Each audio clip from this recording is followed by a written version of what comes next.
ট্যাংলোরির ড্রাইভারটা স্পটে সে ডেড হয়। ট্যাংলোরির ড্রাইভার সাহেবকে কাটে কুটে বাই করলো। আপনারা নিশ্চয়ই দেখছেন যে সড়ক দুর্ঘটনাটি যেখানে ঘটেছে এটি হচ্ছে ঠাকুরগাঁও যে জেলার ঢাকা ঠাকুরগাঁও মহাসড়ক রয়েছে, মহাসড়কের পল্লী বিদ্যুৎ এলাকায়। আমরা দ্রুত সময় সেখানে যাই, গিয়ে দেখি যে উৎসুক জনতা ভিড় করছে। তাদের কাছে আমরা জানতে চেয়েছিলাম যে আসলে কিভাবে দুর্ঘটনাটি ঘটলো। তারা বলছেন যে ঢাকা থেকে ছেড়ে আসা শ্যামলী এন্টারপ্রাইজ নামে একটি যাত্রীবাহী নৈশ কোচ যখন পল্লী বিদ্যুৎ এলাকায় পৌঁছায়, অপর দিক থেকে অর্থাৎ ঠাকুরগাঁও থেকে ছেড়ে যাওয়া যেই তেলের যে লরিগুলো আছে মুখোমুখি সংঘর্ষ হয়।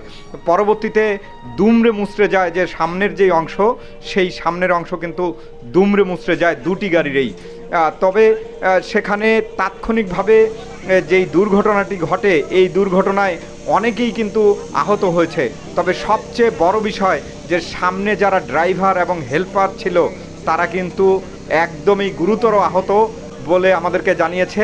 পরবর্তীতে আমরা জেনেছি যে একজন ড্রাইভার আর আরেকজন হেল্পার তারা মারা গেছে। অর্থাৎ এই দুর্ঘটনায় 2 জন নিহত হয়েছে, আহত হয়েছে আরও 8 থেকে 10 জন, এমন খবর আমরা পেয়েছি। হাসপাতালেও আমরা খবর নিয়েছিলাম, তারাও বলছেন যে 10 জনের মতো হাসপাতালে ভর্তি হয়েছে। এদের মধ্যে গুরুতর কয়েকজন ছিল, তাদেরকে রংপুর এবং দিনাজপুর মেডিকেল কলেজ হাসপাতালে উন্নত চিকিৎসার জন্য পাঠানো হয়েছে।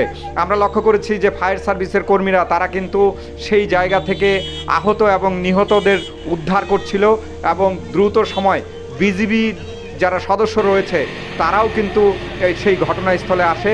যেহেতু এখন পুলিশের কোনো কার্যক্রম নেই, থানা পুলিশের পক্ষ থেকে কেউ সেখানে যায়নি, সে কারণে বিজিবির সদস্যরা সেখানে গিয়েছিল। তারা তাৎক্ষণিকভাবে সেখান থেকে উদ্ধারের চেষ্টা করেছে আহতদেরকে, এবং ফায়ার সার্ভিসের কর্মীরা তারা দ্রুত সময়েই তাদেরকে উদ্ধার করে হাসপাতালে প্রেরণ করে।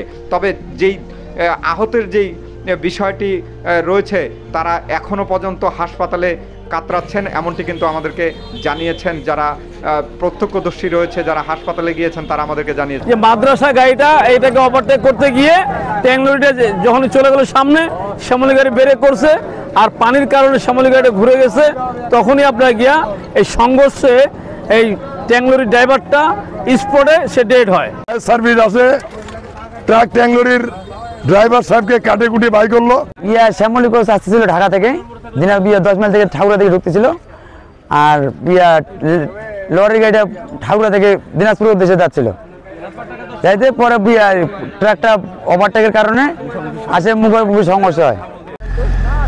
আমি দেখলাম যে এই পাশ থেকে আপনার এই কোচটা আসতেছে আর মাদ্রাসার গাড়িটা এখানে হালকা হালকা আসতেছে, আর আপনার লরিটা ওভারটেক করতেছে। লরিটার জন্য ব্রেকে পাড়াটা দিছে ড্রাইভার, ব্রেকে পাড়াটা দিয়ে কন্ট্রোল করতে পারেনি, বাড়ি মারে দিছে আর কি। যে সকালবেলা অর্থাৎ এই ঘটনাটি ঘটে সকাল 6:30টার দিকে, এমন তথ্য দিয়েছেন আমাদেরকে স্থানীয়রা এবং প্রত্যক্ষদর্শীরা।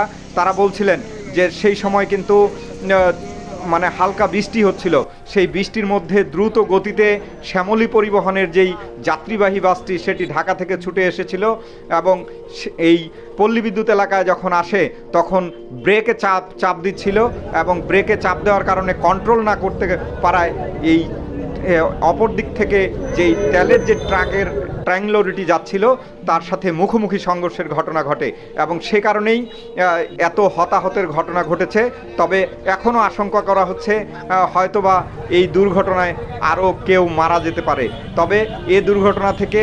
তবে এমন দুর্ঘটনা থেকে সকলকে সচেতন হওয়ার আহ্বান জানিয়েছেন ফায়ার সার্ভিসের কর্মী সহ প্রশাসনের যারা রয়েছেন তারা। পরবর্তীতে আমরা যেটি লক্ষ্য করেছি যে ফায়ার সার্ভিসের কর্মীরা এবং বিজিবির যারা সদস্যরা রয়েছে তারা দ্রুত সময়ের মধ্যে এই সড়কের যেই দুর্ঘটনার যেই যানবাহনগুলো ছিল তা সরিয়ে নিয়েছে। আমরা সাথে সাথে গাড়ি নিয়ে মুভ করে এসে দেখি লোকজনের অনেক মানে আহাজারি চলছে। আমরা মোট 9 জনকে উদ্ধার করে হাসপাতালে পাঠাইছি।